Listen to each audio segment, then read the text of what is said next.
Well, hello, friends and neighbors. John, your whiskey neighbor here. Welcome down to the Nook. It's still the long weekend. Weather turned a little chilly, a little bit wet and kind of rainy, which I was thinking, should I run into some peat? And then I reminded myself I've got a little bit of some heavily sherried drams here that I wanted to share before at least this one goes away. So what I'm going to talk to you about today is actually Glenfarclas 15. I don't think I've reviewed Glenfarclas 15 on the channel before, but I want to shoot it against the winemaker's cut. So this will be some thoughts on a full ex-sherry dram. This is Scotch country. We'll get back into bourbon, I think, next weekend. But this will be, we'll nose, we'll taste, we'll relax, and share some thoughts on Glenfarclas Highland Scotch, 15 years old. 3, 4.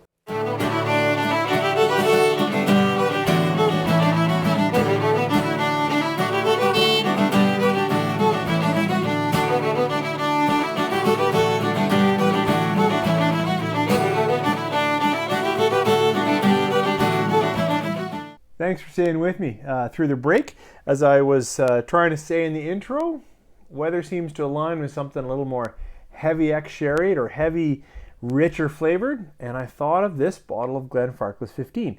Glenfarclas for me stands out as a really cool distillery in that I know they're big. They're obviously quite large, but they have kept, at least the articles I've read, what I hear about them, kind of a family feel, right? That they're a family first business trying to produce Highland Scotch in a similar manner to how they have for generations. So that's really, really cool. This particular bottle, it's age stamped 15, Scotch, single malt, so it's 100% barley just from the Glenfarclas distillery. It's bottled at 46%, which for their line kind of stands out. You look at the 12, look at the 17, they're both at 43%. On their website, it didn't say what type of ex-sherry. The 12 and 17 both say 100% ex-Oloroso. On their site, it doesn't tell me. So if you guys know, is this Oloroso or Oloroso PX, something like that, let me know. I believe the entire Glenfarclas line is natural color. It doesn't say it on the bottle, but I don't know if it's chill filtered. Certainly at 46%, it wouldn't have to be. Well, let's talk Scotch and then give some more thoughts around it, because you're probably tuned in to say, hey, I want to pour a dram with you, or I want to hear your thoughts on Glenfarclas 15. So let's see what we get. It's a great nose in terms of that Christmas cake, rich sherry nose. It's also got a little bit of light fruit for me. I can't pull the specific fruit that I'm getting at,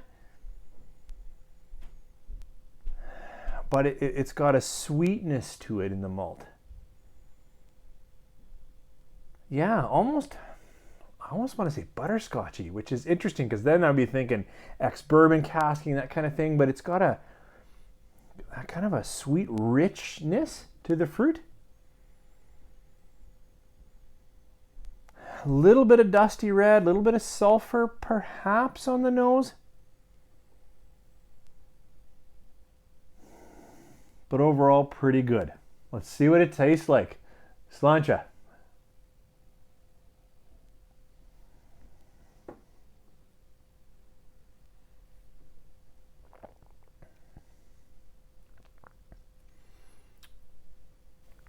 It's a nice interplay between a maltiness and, a fruit sherried notes here. A little closer to some cherry pie, almost older cherries. Now I'm getting that interplay of crust and some cherry richness. Can be a little bitter.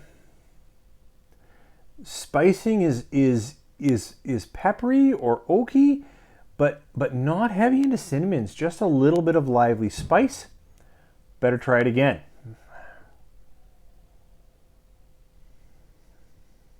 I've had a number of surprising ex-sherry finishes in the past couple of weeks. This isn't surprising. It's good, it's rich, it's fruity. It's got a little bit of bitterness, kind of that, unsweetened cocoa bitterness, or A little bit drier tobacco. A little bit drier. Yeah, I would go with that. So it's interesting that it's maybe the finish is playing in the palate here, but it ends up to me being a little bit darker bitterness. Not overly rich, but a good ex-sherried dram. I like this bottle. I'm enjoying this bottle, and I would give it. It's a tough one to rate for me. I'm going to keep it back at about 3 3/4, and I think many would be surprised at that. It's a quality dram, and it's reasonably affordable. It's released at a great strength, 46, and it's certainly a full sherry dram. But there's something in the bitterness that kind of keeps me from running away in love with it right now. Now, I'm not that far into the bottle, and it might change with time. I like it. I'm not in love with it right now. All right, I wanted to compare it with, actually one of the reasons why I poured it today is I wanted to compare it with the Glenfarclas Whiskey Maker's Cut. This is released, I think, at 48.8%. I know it's natural color because it says right on it. It also mentions sherry seasoned oak, which is probably the practice for almost all ex-sherry that we get these days, but they call it out, so good for them. There's no age on it. I've heard wildly different rumors. You know, young 8-year-old to as old as 16-year-old, so I'm not going to play the rumor game. But it's released at this strength because I think Gordon Motion said this is how this whiskey should come out. And when I was thinking of talking about Glenfarclas 15, I wanted to talk about this one in comparison. Let's see how it tastes.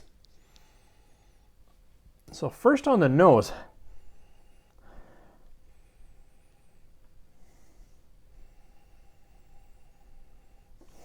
This on the nose is bringing far more husky oaks, musty oaks that I often get with ex-sherries. Yeah, far broader spice palette. This is lighter, fruitier, but on that direct comparison, I got a little bit of nice chocolate, which I wasn't getting earlier. Let's try this on the palate. Sláinte.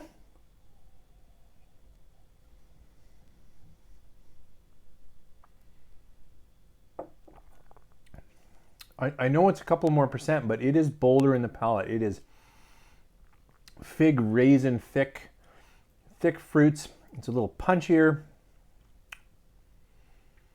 but that could also be sharper, a little more ethanol. For my palate right now, I'm actually liking the Whiskey Maker's Cut just a little bit more than the Glenfarclas 15. I'm going to try them both with water, try to edit it down to a reasonable amount of time for you guys to join with me. But my experience with these is that they do both open up with a little bit of water. Okay, we've let them sit a little bit. The Glenfarclas with water. The nose is much richer. We're talking all kinds of different fruits. Draws me in. Let's try the palate.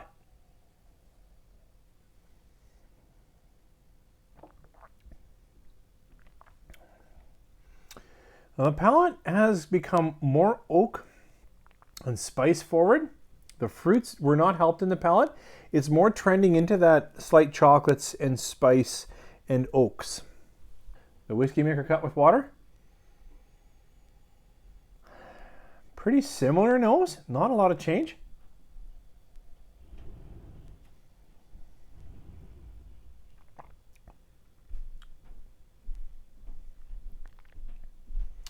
Definitely smoother on the palate. It has erased some of the spiky, almost ethanol that I was getting up front.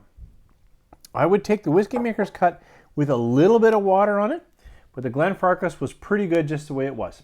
Well, thanks for joining me here. Hope you've had a great long weekend and you're heading into what will be a good but short work week. And we'll catch you next weekend, probably back into some bourbon. Take care.